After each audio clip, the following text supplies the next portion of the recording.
Seguimos con el seminario, esta segunda conferencia con Enrique Colmena, que va a abordar la filmografía, la figura del cine de Summers desde el análisis temático de las constantes que se presentan en sus películas. Ya antes José Luis ha apuntado así por encima alguna. Y bueno, de Enrique decir que es un referente del cine en Andalucía, como crítico de cine, actualmente con su revista, su web Criticalia, que lleva ya muchísimos años. 22. Muchísimos años, y que es un portal de obligada consulta. También incluye colaboraciones de Rafael Utrera, catedrático, que está aquí con nosotros, ha venido a esta conferencia, y fundador, junto con Rafael Utrera también, de ASECAN, de la Asociación de Escritores y Escritoras Cinematográficos de Andalucía, autor también de varios libros sobre cine, y bueno, que se inició en la crítica, yo creo que en la época de Radio Cadena Española, si no me equivoco, ¿no? Correcto, en el 79. Así que bueno, es una voz más que autorizada para hablarnos en este caso de Summers, de esa perspectiva de los temas, y bueno, que espero que sea tan interesante como la que ha sido de José Luis. Así que te dejo ya con...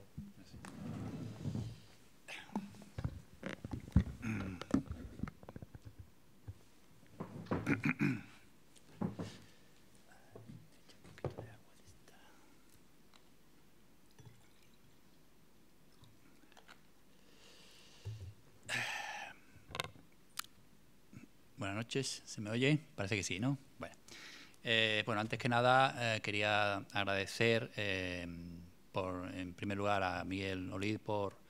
ofrecerme a participar en este seminario, al CICUS, por supuesto, por acogernos, y a todas las personas que han asistido, que están presentes, a cuya asistencia les agradezco. Especialmente a mi amigo y maestro Rafael Utrera, que lo tenemos aquí con nosotros. Hace unos años, mi amigo y colega Miguel Olid me habló de su intención de hacer una reivindicación en toda regla de la figura del cineasta Manuel Summers, un cineasta que, a su juicio, merecía ser recordado como uno de los directores españoles más interesantes de su tiempo.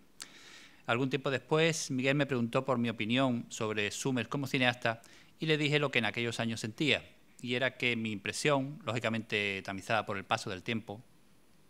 era la de que fue un artista con algunas cosas apreciables y de interés, y otras que no lo eran tanto, incluso que eran muy cuestionables. También le comenté que, aunque no había visto toda su filmografía, tenía muy buen recuerdo de sus primeras películas, del rosa al amarillo, La niña de luto y El juego de la oca, pero también de alguna de su última etapa, como la estupenda Ángeles Gordos. Sin embargo, a raíz de que en el último trimestre del año 2023 Miguel tuviera la gentileza de invitarme a dar esta charla sobre las constantes de la obra de Summers, he tenido ocasión de visionar en su totalidad la filmografía como director del sevillano. Ello significó ver de nuevo películas que ya conocía, pero también contemplar por primera vez algunas que no había visto, y tengo que decir, en honor a la verdad, que en mi opinión ha variado para mejor y de forma considerable. Y es que lo que en su momento pudo parecer con frecuencia chocarrería o astracanada, ahora, 3 décadas largas después de su muerte, adquiere unos insospechados perfiles, unos inesperados matices de, sobre todo, modernidad, de rebeldía a toda costa, de insobornable independencia y de una creatividad a raudales. Es objeto de esta charla, como hemos comentado al inicio, hablar extensamente sobre las constantes que a nuestro juicio se pueden apreciar en la obra cinematográfica de Manuel Summers, pero parece oportuno que previamente a ello repasemos y comentemos, aunque sea someramente, esa obra en sí misma, sobre todo para saber de qué estamos hablando. Lo haremos ciñéndonos a los 20 largometrajes y una serie televisiva que dirigió a lo largo de toda su vida. Por tanto, no formarán parte de estas palabras las películas en las que Summers solo aportó el guión, la interpretación o la producción, considerando que, aunque evidentemente había en esos desempeños profesionales algunas aportaciones del genio del sevillano, en puridad, solo en algunas películas, en aquellas películas que dirigió, se pueden establecer unos parámetros autorales. Se puede considerar, sin lugar a dudas, como su obra genuina.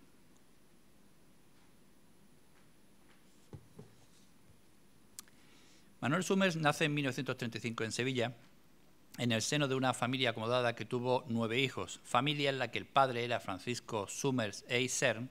de ancestros irlandeses, y la madre, Emilia Rivero. El padre, abogado, era miembro de la carrera judicial en la que alcanzó diversos y relevantes grados, como teniente fiscal de la Audiencia Territorial de Sevilla, cargo en el que se encontraba cuando nació su hijo Manuel. Tras el estallido de la Guerra Civil, Francisco Summers se adhiere a los planteamientos de los sublevados y como tal sería uno de los jueces que firmó la sentencia de muerte de Blas Infante. A partir de ahí, su vinculación con la dictadura sería total, desempeñándose sucesivamente como gobernador civil de Huelva, jefe provincial de Falange Española Tradicionalista de las Jons, el partido en el que se apoyó Franco para armar ideológicamente el régimen, gobernador civil de la provincia de Granada, procurador en las Cortes de Franco y hasta miembro del Consejo Nacional del Movimiento, el ente guardián de las esencias ideológicas del régimen.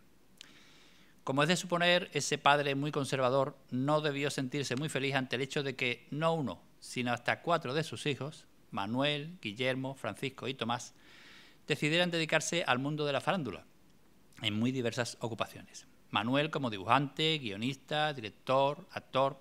Guillermo como guionista y presentador de televisión, Tomás como productor televisivo y ocasional guionista, e incluso Francisco, el primogénito, que, aunque ejerció profesionalmente como abogado, también hizo sus pinitos en el guión, firmando varios libretos cinematográficos.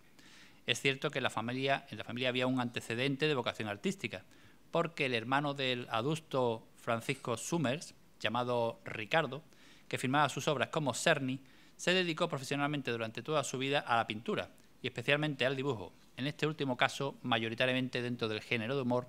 como lo haría posteriormente su sobrino Manolo. Cerny publicó sus viñetas de dibujos muy estilizados, en buena parte de las revistas de la época, siempre al calor del régimen franquista al que él también se había adherido con convicción. Así las cosas, con el padre ejerciendo de solemne paterfamilias, implicado hasta el tuétano en un sistema político de corte totalitario,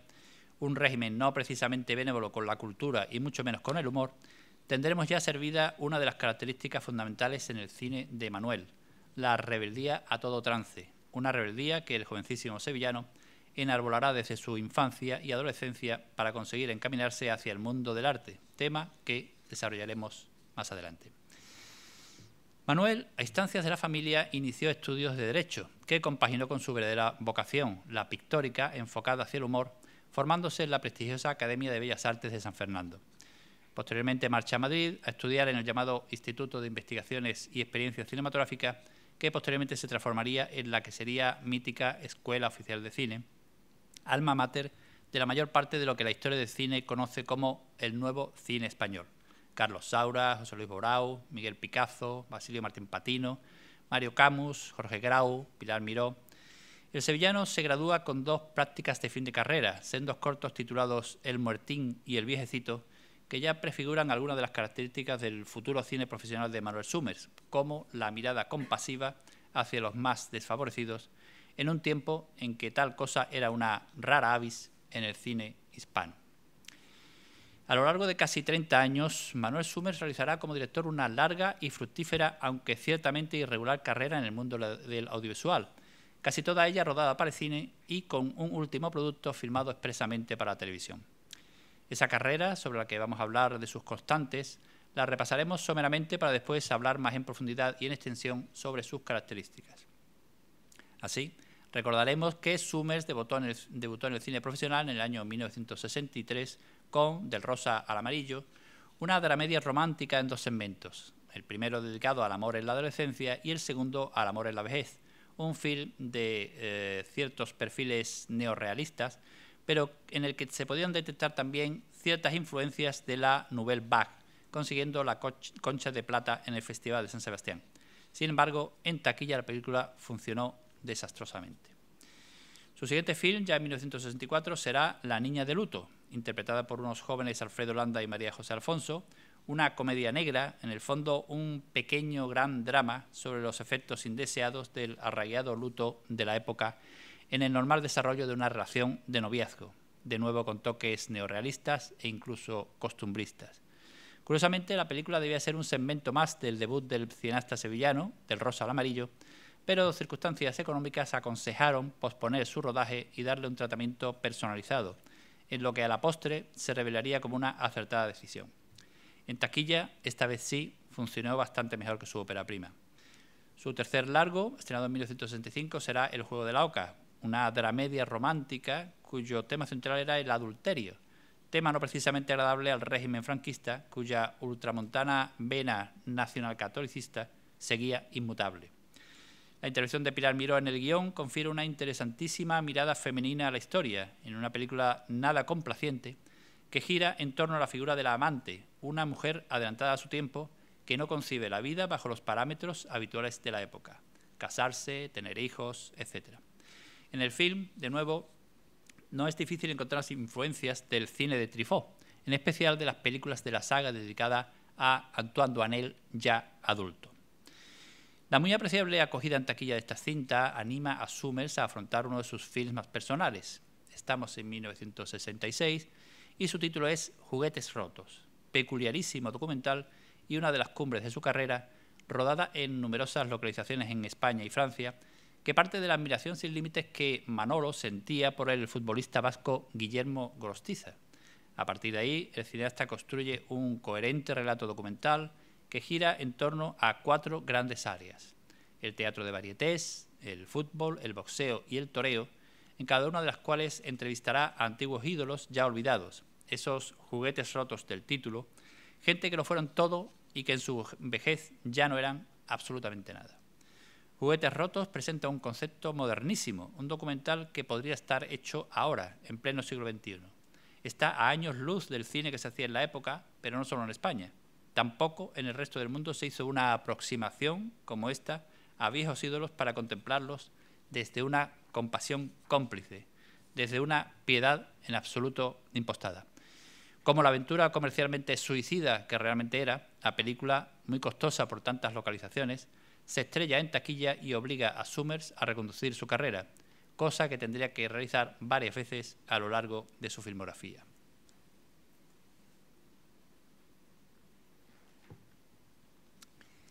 Llega entonces el tiempo del que será díptico cómico, compuesto por No somos de piedra, en 1968, y Por qué te engaña tu marido, en 1969. Aproximaciones sutilmente distintas al fenómeno que ya iba cobrando forma, el landismo, en lo que todavía podríamos denominar protolandismo, antecedente de ese cine con españolito feo y bajito, permanentemente salido, que fue típico de finales de los años 60 y buena parte de los 70. En ambos films, sin embargo, aparece el Summers más creativo, también el más moderno, a pesar de la apariencia de elementalidad de ambas propuestas, consiguiendo un gran resultado en taquilla. Ello le permite rodar el peculiar documental Urtain, el rey de la selva o así, en 1969, teóricamente sobre el famoso púgil vasco, entonces de plena actualidad, aunque en realidad era un vibrante alegato contra la violencia y la guerra. La película fue un nuevo fracaso económico, por lo que Summers afronta después el tema de la iniciación sexual en la adolescencia, lo que constituirá el comienzo de lo que podemos llamar su saga infantil y juvenil, con 4 títulos consecutivos que tendrán, sobre todo el primero, una gran repercusión en taquilla.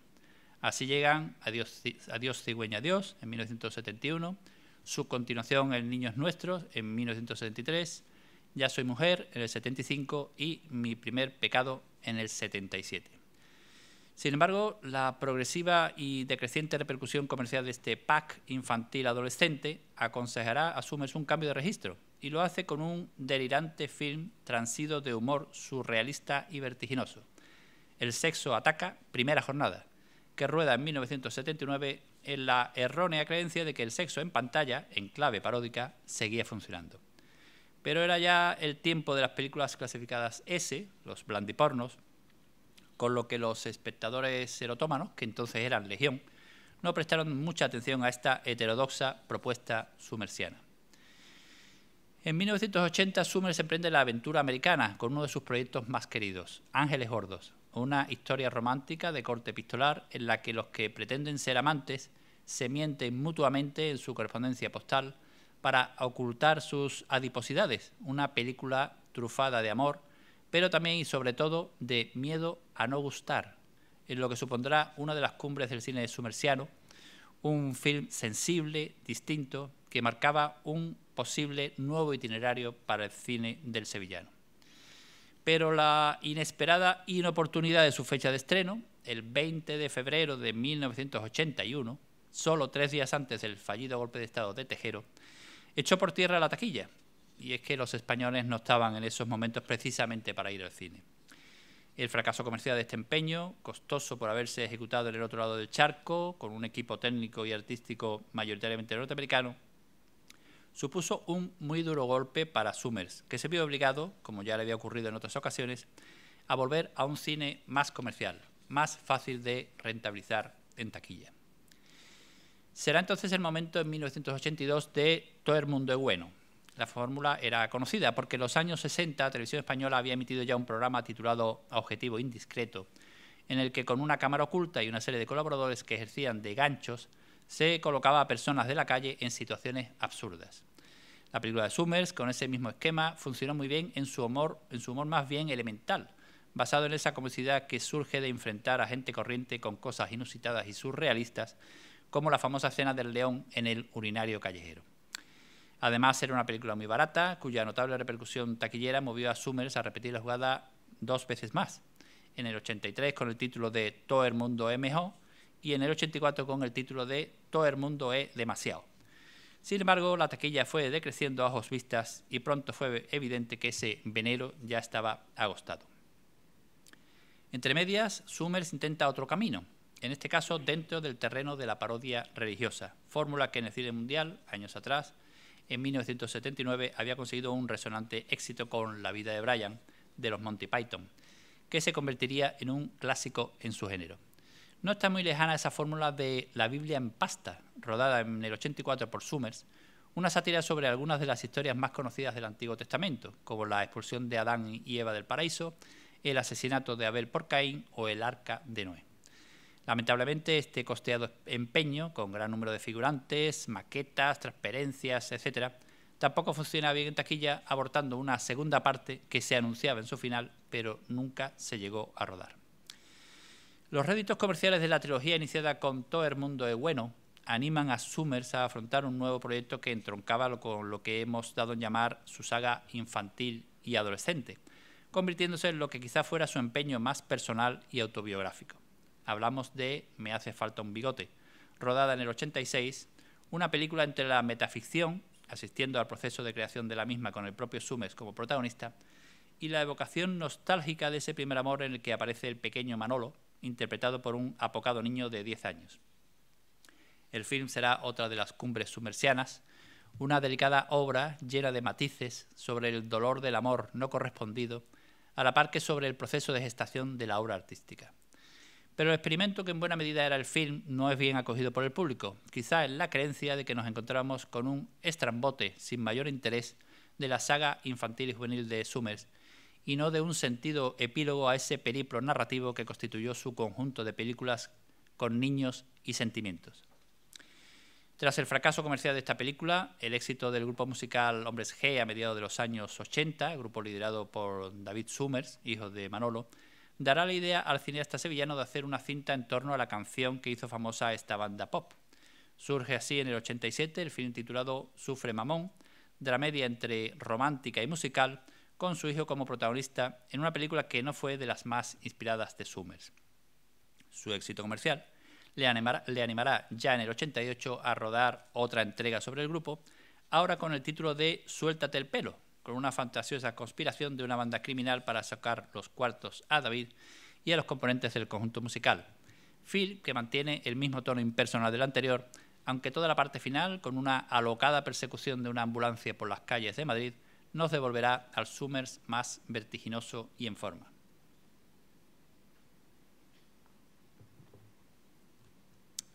Su último empeño audiovisual, cuando ya se le había diagnosticado la grave enfermedad que finalmente lo vencería, tendrá lugar entre los años 90 y 91. Se trata de la serie televisiva Cine por un tubo, escrita y dirigida y producida por Summers, con 9 episodios cada uno, de los cuales fue presentado por diversas personalidades del mundo del cine, como José Luis Borau, Luis García Berlanga o Jorge Grau, y cuya declarada intención era hacer una cómica parodia de diversos géneros o subgéneros cinematográficos, como el western en el episodio titulado Piston City, el terror vampírico en Que me quiten los chupaos, el cine folclórico español en La niña de los frailes o el cine de boxeo con irisaciones de cine negro en Loki 5. No habría tiempo para más. El 12 de junio de 1993 fallecía en Sevilla Manuel Summers Rivero, víctima de la grave enfermedad que la aquejaba desde unos años atrás. Con él se marchaba un cineasta poliédrico, muchas veces excesivo, pero también extraordinariamente creativo, capaz de lo mejor y a veces también de lo peor. Un cineasta con frecuencia irregular, pero cuyas buenas películas se mantienen perfectamente tantos años después. Esas películas que, en contra de lo que suele suceder con otros cineastas generalmente más monotemáticos, más endebles en el aspecto creativo, en su caso presentó toda una miríada de temas que vamos a pasar a comentar. Tal vez la constante más repetida en el cine de Summers, de forma más o menos patente, haya sido la de la rebeldía. Ya veíamos que Manuel se crió en un clan familiar, cuyo progenitor fue estricto fiscal y posteriormente desempeñó cargos de alta responsabilidad dentro del franquismo, así que la rebeldía del joven sevillano, como hemos comentado, es bastante probable que tuviera como origen precisamente la oposición a esa figura paterna, que con esos antecedentes nos parece cualquier cosa menos liberal y abierta. Así, aunque presionado por su entorno familiar, el joven Manuel tuvo que iniciar estudios de Derecho, pero finalmente consiguió encauzarse profesionalmente hacia sus dos grandes vocaciones, el arte figurativo, en su faceta mayormente humorística, y el cine. ¿Cómo aparece esa rebeldía que entendemos consustancial a Summers en su cine? Pues de muy diversas maneras. La más evidente, como decimos, tendrá que ver con la resistencia a la autoridad paterna, con una figura de referencia, el padre, que en sus películas adquiere invariablemente un tono de gran dureza, de extraordinaria rigidez. Evidentemente aparece sobre todo en las películas con niños o adolescentes, de las que Summers hizo varias, como ya sabemos. De hecho, en Me hace falta un bigote, el propio Summers, haciendo de sí mismo, dice con su exagerada gracia andaluza que ha hecho 40.000 películas con niños. Así, recordemos en Adiós cigüeña, adiós, la beligerancia atroz del padre de Arturo, el adolescente enamorado hasta las trancas, beligerancia que llega al paroxismo cuando el chico le cuenta que ha dejado embarazada a una chica de su edad.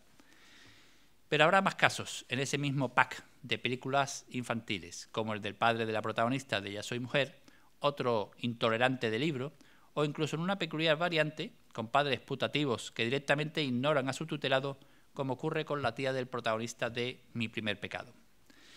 En este sentido, no deja de ser curioso que el padre menos rígido que aparece en las pantallas, en las películas con niños de Summers, aunque también abronque de vez en cuando a sus hijos, sea precisamente el de Me hace falta un bigote, su película más autobiográfica y en el que aparece en efigie un actor interpretando a su propio padre, Francisco Summers, lo que quizá pudiera considerarse que no casa bien con la idea de que la rebeldía de Manuel se debía a la oposición a los designios paternos. Claro que la película está rodada en 1986, cuando el cineasta sevillano tenía ya 51 años,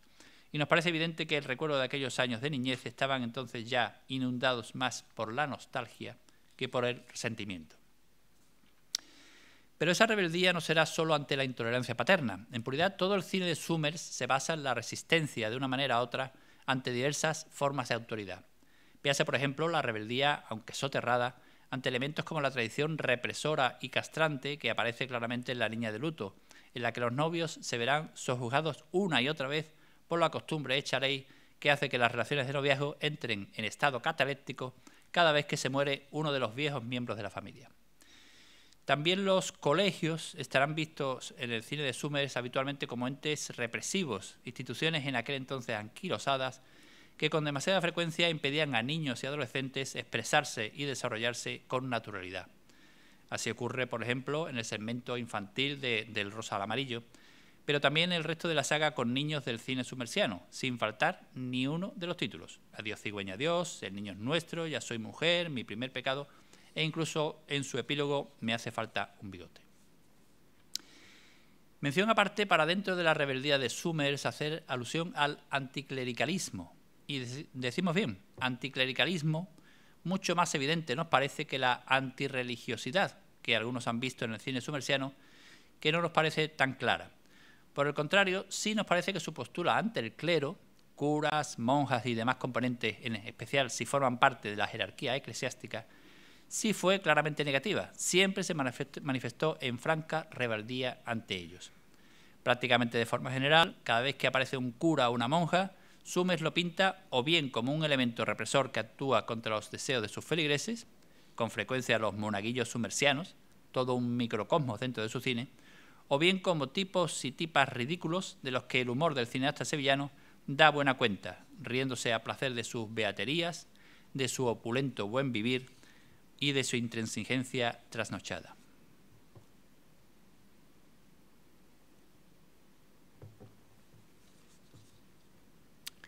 Los ejemplos se suceden. Por supuesto, todos los curas y monjas del que hemos llamado pack infantil juvenil, pero también otros muchos, como el obispo secuestrado de Suéltate el pelo, del que su raptor, al tomarlo como rehén, dice a quienes quieren impedirlo: «¡Quietos todos, o hago pasar a su eminencia reverendísima mejor vida de la que actualmente disfruta, si eso es posible!». También el ficticio obispo que se busca el personaje de Alfredo Landa en No somos de piedra, siendo más falso que Judas, actuará con todos los tics que se le adjudicaban a esos prelados en la época, en especial ese pecado capital que es la gula, en el que al parecer incurrían sin tasa y sin mucha intención de redimirse. Las monjas del asilo de los tiernos enamorados del segmento de los viejos, del rosa al amarillo,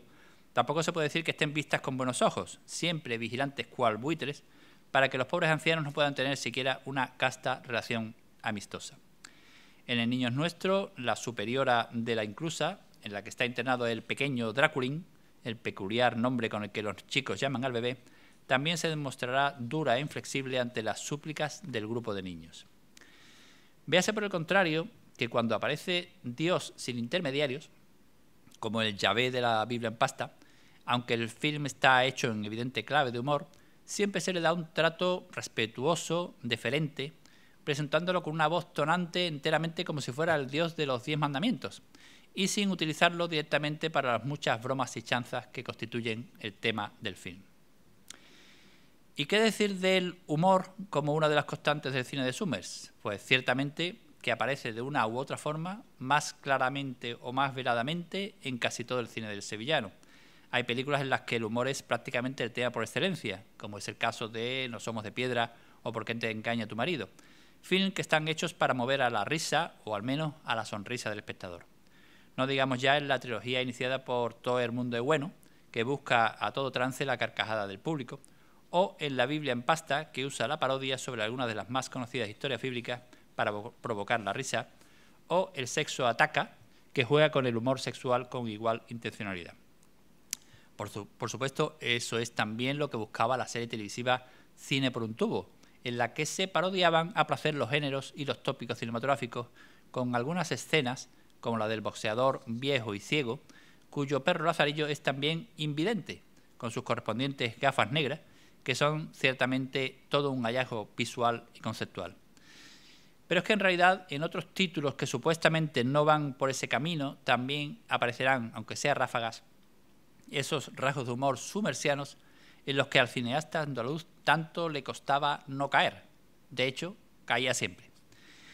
De esta forma, en los dos segmentos de Del rosa al amarillo aparecerán suaves toques de humor, a veces irónico, faceta en la que Summers era un consumado maestro, y en concreto en el capítulo de los viejecitos veremos toques de comedia negra, tono que aparecerá también, quizá inevitablemente, en La niña de luto, con tanto pariente viejo que se muere y chafa los planos de los enamorados. También los diálogos de los niños y adolescentes en el pack infantil de Manuel suelen, con frecuencia, ser muy divertidos, casi siempre contraponiendo sus escasos conocimientos de cuestiones de adultos con su ingenuo sentido común, todavía en maduración. Incluso en alguna película en principio poco dada al humor, como Suéltate el pelo, al fin y al cabo un vehículo a mayor gloria del grupo Hombres G, hay, como hemos comentado, una escena final absolutamente alocada, con la persecución de una ambulancia por las calles de Madrid, repleta de humor y de situaciones jocosas. Y es que el humor en Summers, en mayor o menor medida, lo inundaba todo, incluso aunque fuera en films como Ángeles Gordos, poco proclive en principio a ello, pero en el que se desliza una suave ironía sobre estos obesos enamorados que creen que el otro es un fideo y no pesa, como él o ella, más de 150 kilos. Si hubiera que citar un único título del que el humor sumersiano está prácticamente exento, quizá fuera Juguetes rotos. Y es que es difícil sonreír,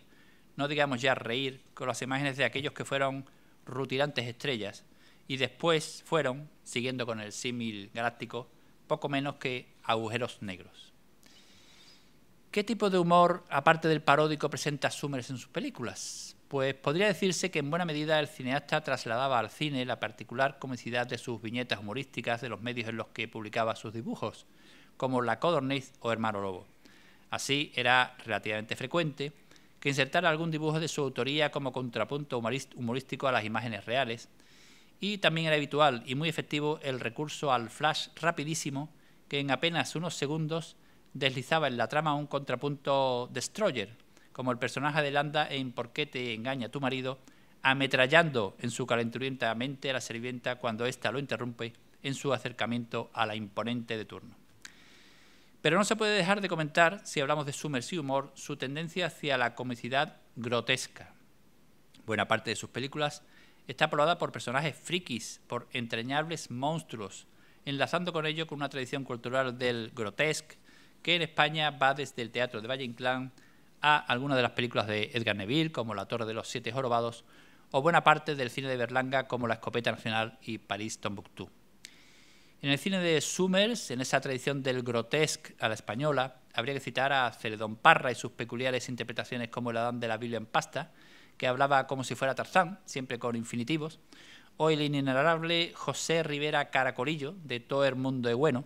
que parecía enteramente el entonces muy popular Vicente el del Canasto. Por no hablar, en ese mismo film, del enano Enrique, quien con más cara que espalda hacía que cargaran con él con el pretexto de poder hablar en una cabina telefónica. O también los entrañables personajes que encarnó José Luis Velasco, antiguo boxeador reciclado en actor, en varios de los proyectos summersianos. ¿Qué decir entonces de una pareja tan peculiar como la que compusieron Pascual Costafreda y el autodenominado Juan XXIII en el episodio de La Torre de Babel de la Biblia en pasta, sencillamente descacharrante con sus diálogos de merluzos integrales vestidos a la bíblica manera, o los diversos personajes de pluma desaforada que Alberto de Gregorio compuso para Summers, como el Abel de la Biblia en pasta? Por supuesto, el humor de Summers, como todo el de su época, hoy sería considerado como políticamente incorrecto, pero hay que contextualizarlo en su momento. Otra cosa sería entrar en esa aberración que se ha dado a llamar la cultura de la cancelación, cosa a la que desde luego yo no estoy dispuesto a contribuir de ninguna manera.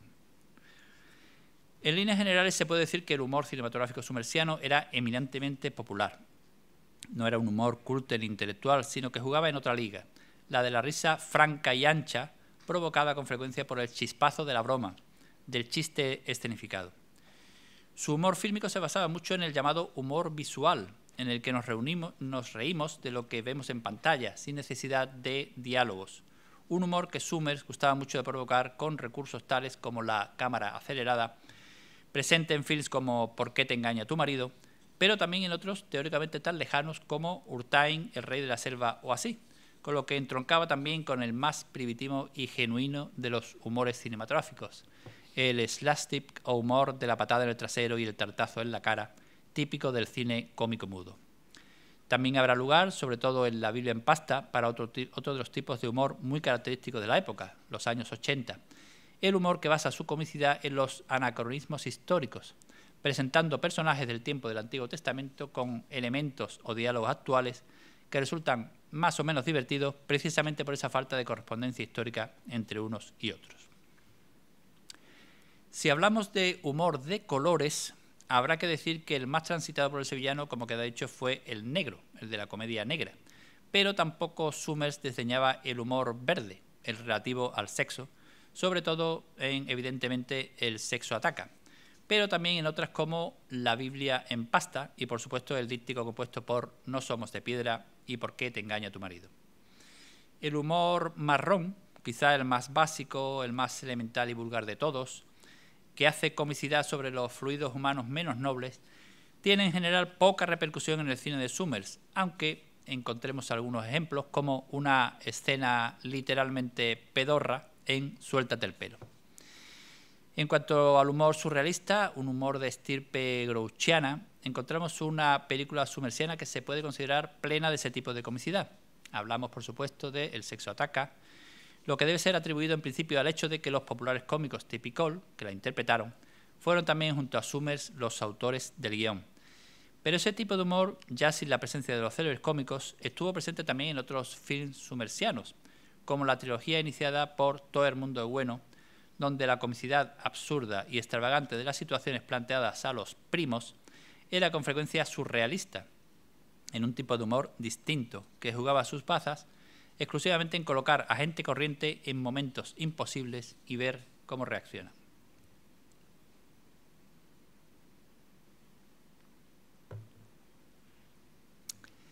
Hemos hablado ya de niños y adolescentes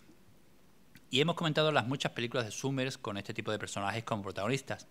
Estamos entonces ante otra de sus constantes, cuando el cine de la época no era precisamente proclive a poner críos en el centro de la trama, salvo que fueran exitosos niños canoros como Joselito o Marisol. Como queda dicho, el pack infantil adolescente de Summers se compone de 6 títulos, lo que en una filmografía de 20 películas equivale casi a un tercio. Todos ellos, todas estas películas, están protagonizadas de forma abrumadora por niños y adolescentes, cuando en aquel tiempo el cine con estos personajes era bastante raro. Quizás siguiendo el famoso consejo de Hitchcock, no hacer cine con niños, animales ni Charles Lawton. Pues Summers hizo mucho cine con niños, alguno con animales, por ejemplo La Biblia en pasta, y si no lo hizo con Lawton fue porque, entre otras causas, el gran actor inglés murió antes de que Manolo empezara a hacer cine. Allá por 1982, el mundo del cine se hacía lenguas sobre la novedosa forma en la que Steven Spielberg había dado todo el protagonismo de E.T., el extraterrestre, a un grupo de niños. Pues resulta que eso mismo lo había hecho ya Summers un decenio antes, en Adiós, cigüeña, adiós, en la que los personajes adultos eran absolutamente secundarios, centrándose la historia de forma monográfica en estos mocosos y siendo su mirada la preponderante, por no decir la única relevante en el film, visto siempre desde su perspectiva. Sí, como haría Spielberg más de 10 años después. Las películas con niños y adolescentes de Summers tienen, entre otras características, la de la frescura, la de la naturalidad. Ves esas películas y te crees que realmente esos niños hablan así, con ese desparpajo, con esa verdad, también con esos disparates en los que a veces incurren por su corta edad. Hay en el cine sobre niños y adolescentes de Summers una mirada evidentemente cómplice. Rilke dijo aquello de que la verdadera patria del hombre es la infancia, y parece que el cineasta sevillano estaba muy de acuerdo con el poeta austriaco, porque su cine con infantes es quizá el más libre, el más auténtico, donde Summers parece más Summers. Pero es que además los niños y adolescentes, como personajes, serán los más positivos de toda la filmografía summersiana, los más empáticos, los que mejor sabrán sacrificarse por el amigo o la amada, los que harán piña por lo que consideran de justicia en contra de los intolerantes designios de los mayores.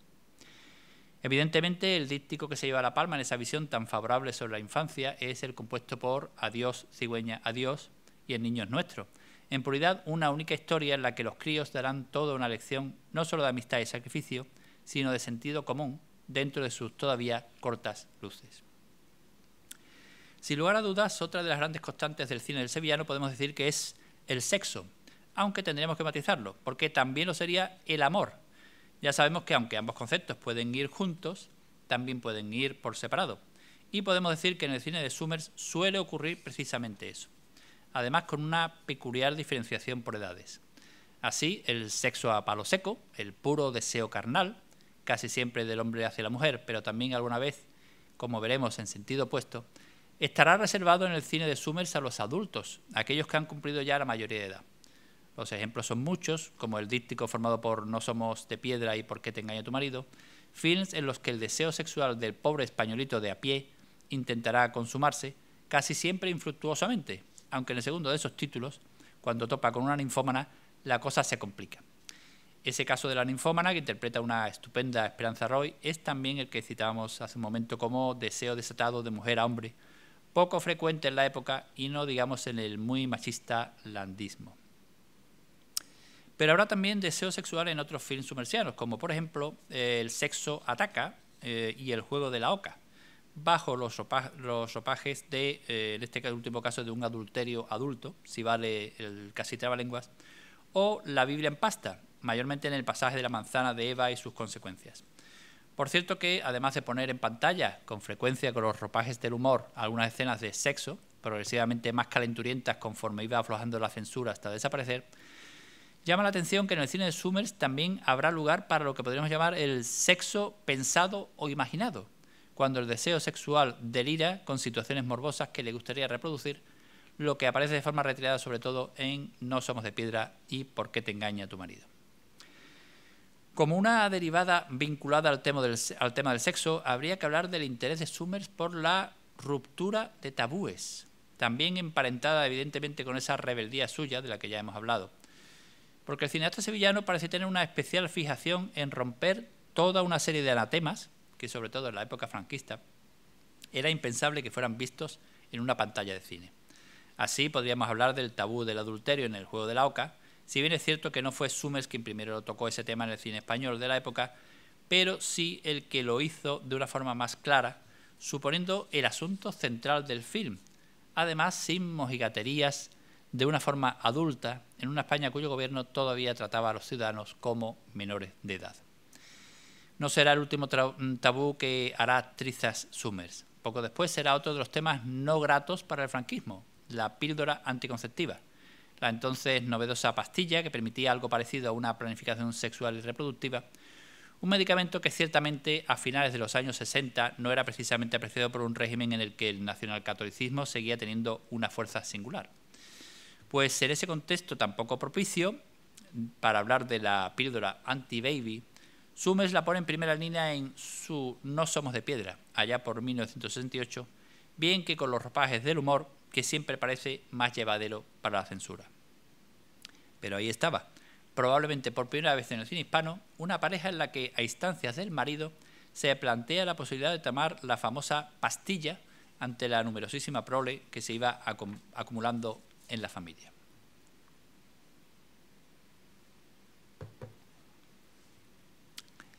Pero el grueso de los tabúes que Summers quebrantaría lo encontraremos en lo que hemos dado en llamar el pack infantil y juvenil, el ciclo de películas que se inicia con Adiós cigüeña, adiós y se cierra con Mi primer pecado, con el epílogo de Me hace falta un bigote. En esas películas Summers desplegará todo un catálogo de tabúes sexuales que irá reventando uno por uno. Así, en Adiós cigüeña, adiós tendremos varios. El más evidente, la denuncia de la inexistencia en la sociedad española de la época, estamos a principios de los años 70, de una educación sexual digna de tal nombre, que quizá hubiera podido evitar los hechos que se desencadenan en el film, cuando un encuentro sexual de dos adolescentes, que desconocen las consecuencias de su acto, termina en el embarazo de la menor, otro tabú que en el cine español estaba aún por aparecer, hasta que llegó Summers para ponerlo en imágenes. El propio título de la película, Adiós cigüeña, adiós,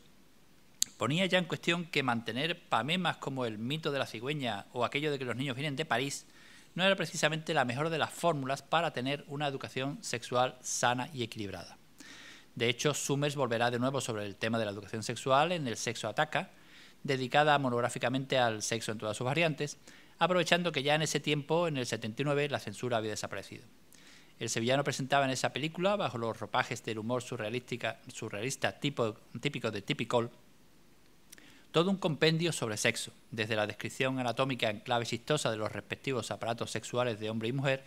hasta toda una serie de gags sobre relaciones sexuales, incluso con una parte final dedicada a las parafilias, en las que, por cierto, se incluye a la homosexualidad como tendencia sexual desordenada hacia personas del mismo sexo, cosa que hoy día nos suena disparate de marca mayor, pero que hay que entender que en su momento formaba parte de esa homofobia ambiental tan típica de la España de los años 70 y 80. Por supuesto, el sexo entre menores era también impensable en aquel tiempo en cine, y aunque el cineasta lo presentó en pantalla en Adiós cigüeña, adiós, con una cierta elipsis, el hecho era más que evidente y a buen seguro que en su momento debió suponer un bombazo para el público. Esta misma película presenta otro tema inusual, en este caso el abandono del hogar familiar cuando tenía 5 años, de la madre de la coprotagonista, algo que venía a contravenir la entonces sacrosanta institución de la madre. Como vemos, Summers parece que se propuso pisar todos los callos habidos y por haber, y lo cierto es que lo consiguió. Por su parte, Ya soy mujer tocará de nuevo varios tabúes, a lo que el cineasta sevillano se había aficionado. Aquí tendremos nada menos que la masturbación femenina, además en una menor, en una escena velada pero más que evidente. pero sobre todo, y haciendo honor al título, habla de otro de los grandes anatemas del cine franquista, imbuido de todo el complejo represivo del nacionalcatolicismo. Hablamos, claro está, de la menstruación, eso de lo que nunca se había hablado en nuestro cine hasta que llegó Summers, por supuesto, para hacer prácticamente toda una película alrededor de ese tema, aparte del despertar sexual de la protagonista, que da en enamorarse de un cura de tupé imposible, en lo que supondrá la ruptura de otro tabú, el amor intergeneracional, cuando uno de los componentes de esa teórica pareja es una menor de edad y el otro un adulto y además de profesión sacerdote. Aunque el sexo entre seglar y religioso ya había sido tocado el año anterior, en el año 74, por dos producciones muy distintas del cine español, Tormento y Un hombre como los demás, Summers incorpora el componente de la minoría de edad para hacer el tema aún más controvertido. Esa misma minoría de edad aparece de nuevo en su siguiente film, último de esta etapa del pack infantil juvenil, Mi primer pecado, con ese amor absoluto que el protagonista, un niño de unos 14 años, profesará hacia una joven adulta, film que aportará el quebrantamiento de un nuevo tabú, en este caso el de la masturbación masculina, de nuevo con menores, aunque solo veremos sus caras mientras realizan los típicos movimientos onanistas, en lo que podríamos llamar, a la arandiana manera, cabezas masturbadoras.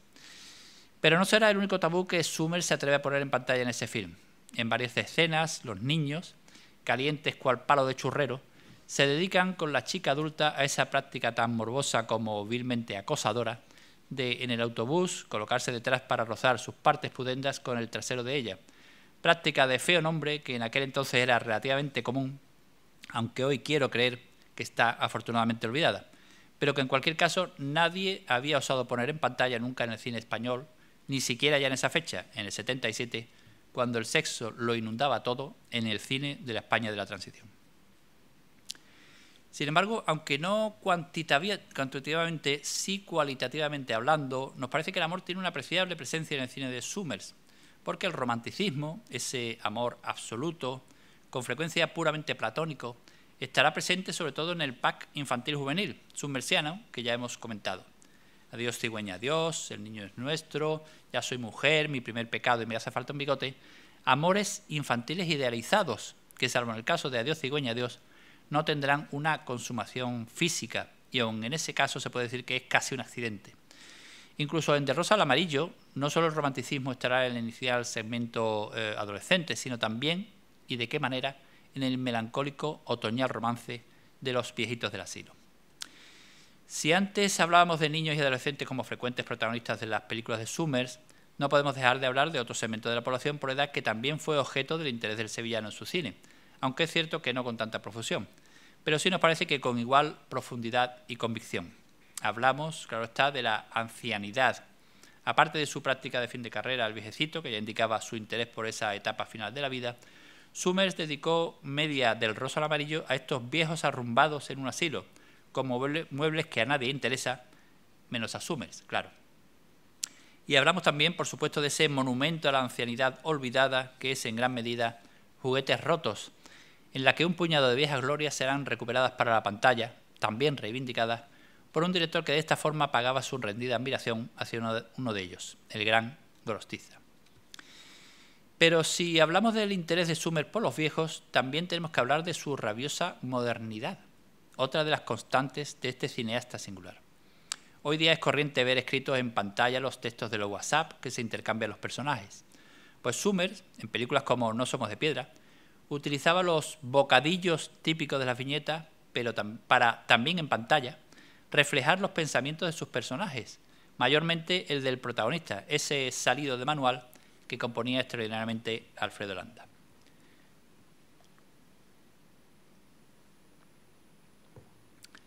No queda ahí la cosa.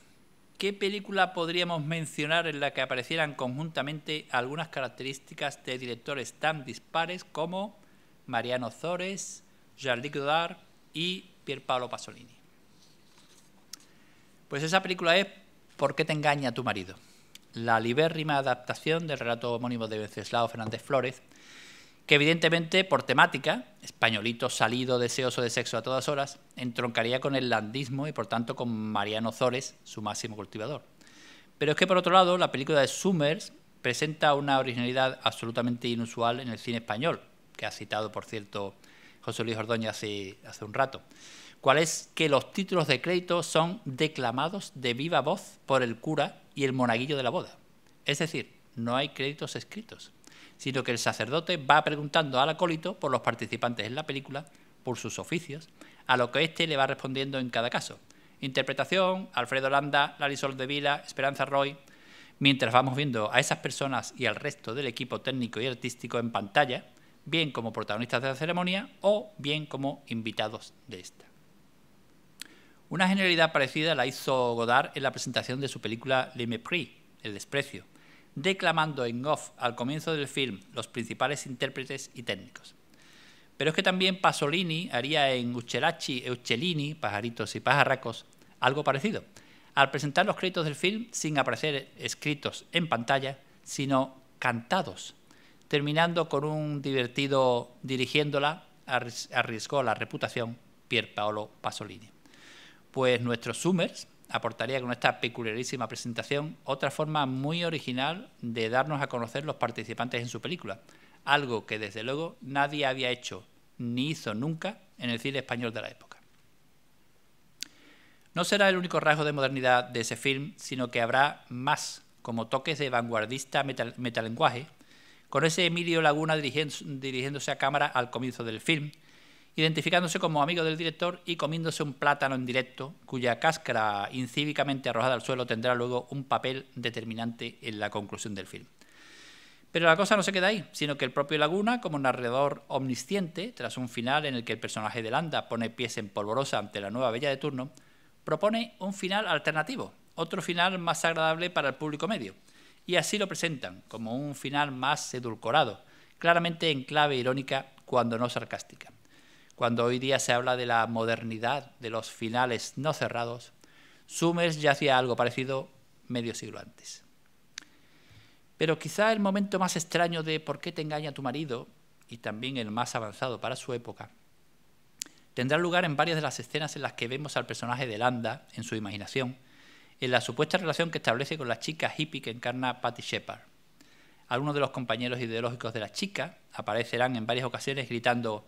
«Maldigo a mis padres, maldigo a mis madres». Lo de madres, en plural, es literal. Hoy día no es extraño hablar de madres, en plural, de una sola persona. Pero en 1969 era cuando menos curioso. Pero lo llamativo del caso es que una frase lapidaria y brutal, no demasiado lejana a esa, se estaba filmando en ese mismo año a 2.000 kilómetros de distancia. En una película de Pasolini, La tremenda por Chile, estrenada años después en España como Pocilga, en la que el personaje de Pierre Clementi gritaba estentóreamente 3 veces seguidas: «He matado a mi padre, he comido carne humana, estoy temblando de alegría»,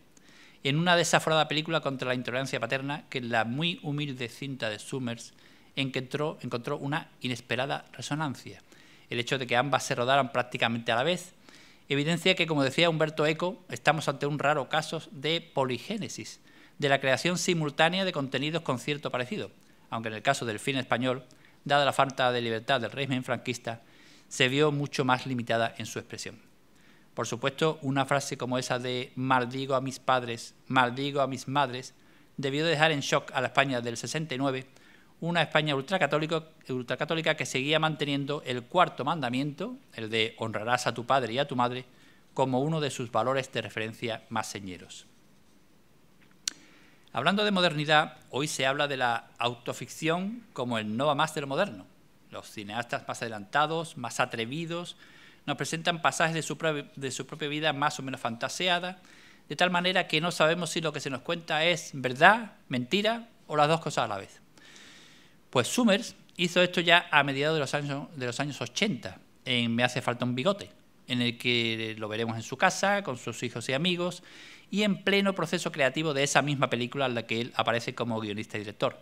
pero también contándonos cómo fue o cómo quiere él hacernos creer que fue la génesis de la historia. Aún habrá más. Al comienzo de la Biblia en pasta, vemos al propio Summers dirigiendo los primeros ensayos literalmente en medio del campo, con sus pencos actores, casi ninguno de ellos profesionales, declamando estos torpemente sus diálogos, mientras el director les da instrucciones y se monda de la risa por la forma en la que sus peculiares intérpretes se enfrentan a sus personajes bíblicos.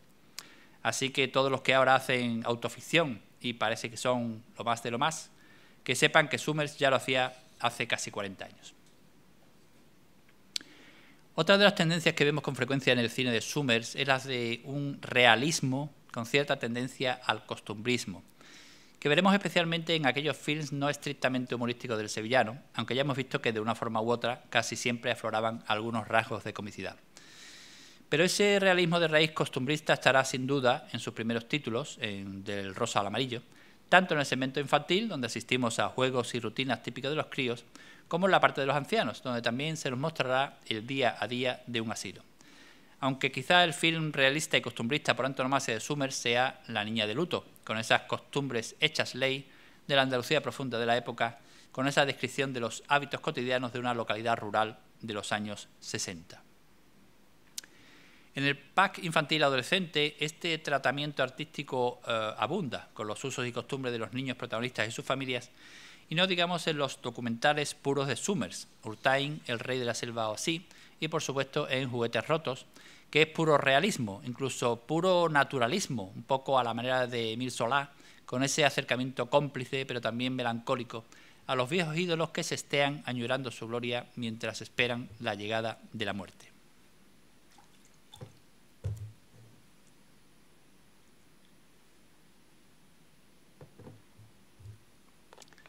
Otra de las peculiaridades habituales del cine de Summers es lo que podríamos denominar el hecho de que, probablemente a veces sin pretenderlo, sus películas se pueden agrupar perfectamente por conjuntos temáticos o estéticos. Así, casi todos los filmes del cineasta sevillano se pueden asociar con otros. Veamos, De rosa al amarillo y La niña de luto, tanto por su temática a la vez de realismo y romanticismo como por su origen. Recordamos que inicialmente Summers pretendía hacer un film de 3 segmentos con esas 3 historias. Parece claro que se pueden agrupar en un solo paquete. Los 2 films que podríamos llamar del protolandismo, antecedentes aunque muy superiores al cine del landismo, No somos de piedra y ¿Por qué te engaña tu marido?, podrían perfectamente también ser considerados como un dúo, porque tienen la misma intención, evidentemente comercial, pero también una misma vocación creativa, con un tratamiento que ya hemos visto rebosaba modernidad. Ya hemos hablado de lo que llamamos pack infantil y juvenil, otro conjunto homogéneo de películas que estaría compuesto por Adiós cigüeña adiós, El niño es nuestro, Ya soy mujer, Mi primer pecado y por último Me hace falta un bigote, que llegó cuando nadie lo esperaba, un poco de penalti. Qué propio esto dado que hablamos de Summers, ¿verdad? Juguetes rotos y Urtain, el rey de la selva o así, formarían el díptico documental summersiano, mientras que el nexo de unión entre los films de la trilogía de cámara oculta iniciada por Todo el mundo es bueno es más que evidente. Así como el díptico a mayor gloria de Hombres G, Sufre mamón y Suéltate el pelo, tiene un tono y una temática similar. Pero es que incluso hay películas que siendo una sola tenían vocación de ser más, como El sexo ataca primera jornada, cuyo contenido entre paréntesis ya anunciaba que habría otras jornadas que finalmente no llegaron. O La Biblia en pasta, a cuyo final se decía que la historia continuaría con la nonata La Biblia en verso. En ambos casos, unas taquillas poco acordes con lo esperado truncaron esas continuaciones. Nos parece que otra de las circunstancias más curiosas del cine de Summers es lo que podríamos llamar su autoconsciencia autoral. Véase que desde el principio de su filmografía, el título de crédito con el que figura el sevillano como máximo responsable, en todos los casos y prácticamente durante toda su carrera, será una película de Summers, sin necesidad de poner el nombre. Summers es Summers y no hay otro. Cuando en nuestros días Pedro Almodóvar empezó a hacer lo mismo, presentando sus films como una película de Almodóvar, se habló de lo que eso suponía en cuanto a reafirmar el carácter autoral de su cine. Bueno, pues Summers empezó a hacerlo casi 2 décadas antes de que el cineasta manchego debutara en el cine comercial. Ni siquiera decía dirigida por Summers, salvo en el caso de Del rosa al amarillo, sino directa y literalmente una película de Summers. Si alguien piensa que es fatuidad o egolatría, nos parece que está equivocado. El hecho de que el sevillano controlara exhaustivamente todo el proceso creativo de sus films, desde el guión a la dirección, pasando por la producción y la elección del equipo técnico y artístico, le confería un dominio sobre su obra como no es habitual encontrar, sobre todo en el cine español de su época. Especial hincapié hay que hacer en el apartado de la producción, pues Summers estuvo implicado como productor en todas sus películas como director, desde la inicial del Rosa al Amarillo, en la que aparecía bajo la figura de productor asociado, hasta el resto de su filmografía, a través de las distintas productoras de su propiedad con las que operó a lo largo de toda su carrera, tales como Paraguas Films, Calendar Films International, Manuel Summers PC o Recelero. La figura del productor como controlador del film no es original de Summers, desde luego, porque en el cine norteamericano clásico, por ejemplo, ya era relativamente común que el director actuara también con frecuencia como productor, con casos tan evidentes como Alfred Hitchcock, Otto Preminger o Joseph Mankiewicz. Pero en España sí que era una figura bastante insólita. El director era director y el productor, productor. De hecho, sus coetáneos de aquella primera jornada de los años 60, casi ninguno de ellos intervino en la producción de sus films. Hablamos de personalidades como Carlos Saura, Basilio Martín Patino, Mario Camus o Francisco Regueiro. Solo José Luis Borau, de entre sus pares, sí fue habitual que produjera una parte de sus películas. Por tanto, ese factor de la producción, además del guión y la dirección, hacía totalmente lógico que el cineasta sevillano firmara como con una película de Summers, haciéndose responsable para lo bueno y para lo malo del resultado del film. Cabría hablar también de tres constantes summersianas que son en realidad una sola: eclecticismo, iconoclastia y heterodoxia. Y es que otra de las características de Summers fue precisamente no centrarse en un único tema, en un único tono, en una única estética para sus películas. Transitó con desparpajo del cine a la manera neorrealista hasta el cine romántico, de la comedieta española al documental concienciado, del humor popular e incluso populachero al cine a la Nouvelle Vague, del cine de vanguardia al cine costumbrista, del cine en color al blanco y negro, incluso alternándolos en una misma cinta. Nada humano le fue ajeno, porque Summers era de una apabullante torrencialidad creativa. Sus películas están llenas de guiños, de chispazos con frecuencias geniales, de inesperados cortes en un determinado tono para hacer, aunque solo sea un momento, una cosa diametralmente opuesta a la que estamos viendo, con una ebriedad creativa que quizás solo haya tenido parangón en el panorama internacional con un Fellini o un Tarantino. Aunque pueda parecer una blasfemia cinéfila comparar a Summers con el genio de Rimini, somos de la opinión, seguramente equivocada, de que los mejores films del cineasta sevillano no desmerecen en cuanto a creatividad y capacidad artística de los del autor de Amargor. Volviendo al heterodoxo eclecticismo iconoclasta summersiano, recordemos que en Manolo se funden las tres vías que en los años 60 coexistían en el cine español. Es sabido que entonces prevalecían, en principio, dos formas de entender el cine. Una más seria, que procedía mayormente del llamado Nuevo Cine Español, Saura, Patino, Regueiro, Camus, que suponía un cine intelectualizante y erudito dirigido a las capas más formadas del público español. Y un cine más bien de baja estofa, que se hizo fuerte en torno al llamado landismo, es decir, comedietas españolas de corto recorrido, astracanadas sobre machos permanentemente salidos, generalmente interpretados por Alfredo Landa, pero también por otros excelentes cómicos de la época, como López Vázquez y Pepe Sacristán, con una serie de directores especializados en ese tipo de cine, como Mariano Ozores, Tito Fernández y Luis María Delgado. A mediados de los años 70, de la mano del productor José Luis Dibildo, se lanzó lo que se dio en llamar la tercera vía, que pretendía conjugar cine de interés con cine popular, con una serie de films que tuvieron buena acogida, como Vida conyugal sana, Españolas en París y, sobre todo, Los nuevos españoles. Pues resulta que Summers hizo cine intelectual, El juego de la oca, Juguetes rotos, cine popular, No somos de piedra, ¿Por qué te engaña tu marido?, y también cine semejante a la tercera vía, fundamentalmente el pack infantil y juvenil, que compaginaba temas serios con temática muy popular.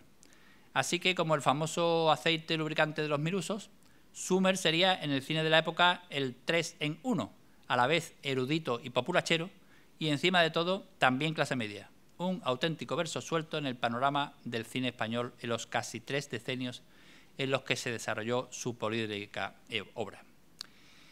Vamos a ir finalizando ya esta charla sobre Manuel Summers. Para ello volveremos al comienzo para hablar de nuevo de ese redescubrimiento que para mí ha supuesto la oportunidad de revisar toda la obra del cineasta andaluz,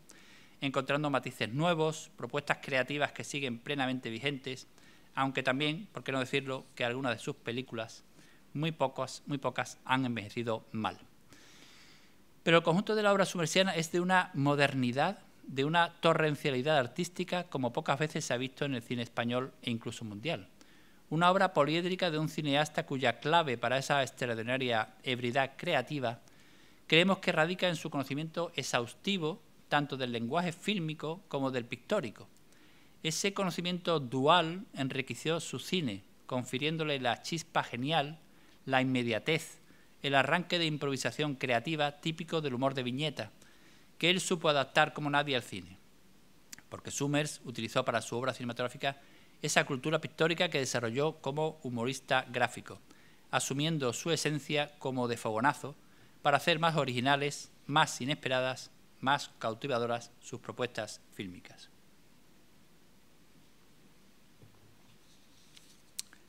A modo de resumen, y siempre en nuestra opinión, la obra de Summers a día de hoy, 3 décadas largas después de su muerte, 6 décadas largas desde su comienzo como cineasta, presenta un nutrido grupo de películas muy interesantes, por muy diversos motivos, que serían, a nuestro entender,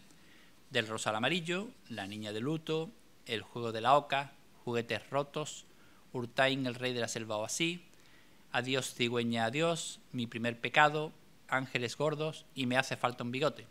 así como algunos de los capítulos de la serie televisiva Cine por un tubo, como la hilarante, aunque también amarga, Loki 5.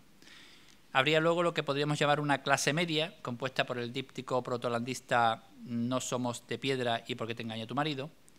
que de todas formas ha envejecido muy bien, al margen de su evidente antigüedad sociológica. El niño es nuestro, Ya soy mujer, La Biblia en pasta y el díptico de Hombres G, Sufre mamón y Suéltate el pelo. Finalmente nos parece que tanto la trilogía iniciada con Todo el mundo es bueno como El sexo ataca, aunque tienen flashes de apreciable interés, han envejecido mal y suponen, con la perspectiva del tiempo, lo más endeble de la obra summersiana. Para terminar, vamos a hacerlo con el testimonio que sobre Summers expresó el gran Basilio Martín Patino, autor de films míticos del cine español como 9 cartas a Berta y Canciones para después de una guerra. Decía Patino: he conocido a pocos hombres de su genio, con una humanidad más generosamente noble, más bueno, desde su sonrosado aire de colegial díscolo y sentimental. De él se subrayará sobre todo la ternura con que dibujaba poéticamente a sus niños perplejos, a lo Truffaut o a lo Vigo, su atractivo de muchacho grande que coleccionaba cromos o carrozas fúnebres y juguetes de hojalata. Tengo la impresión de que le desbordaba la vida y quería vivirla a manos llenas, eternamente rebelde ante lo incongruente, y se enmascaraba de francotirador insolidario en el papel de lobo al que se le veía la patita bonachona bajo el disfraz. Queda ahí ese precioso retrato de Patino, uno de los grandes, sobre Summers, otro de los grandes. Permítanme decirles a modo de despedida que ahora yo también, como me dijo Miguel Olid hace años, creo que Manuel Summers merece una reivindicación en toda regla. Muchas gracias.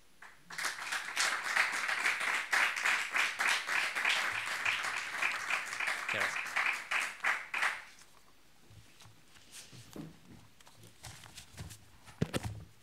¿Alguna pregunta? ¿No? Bueno, yo sí que quería comentarte unas cosillas.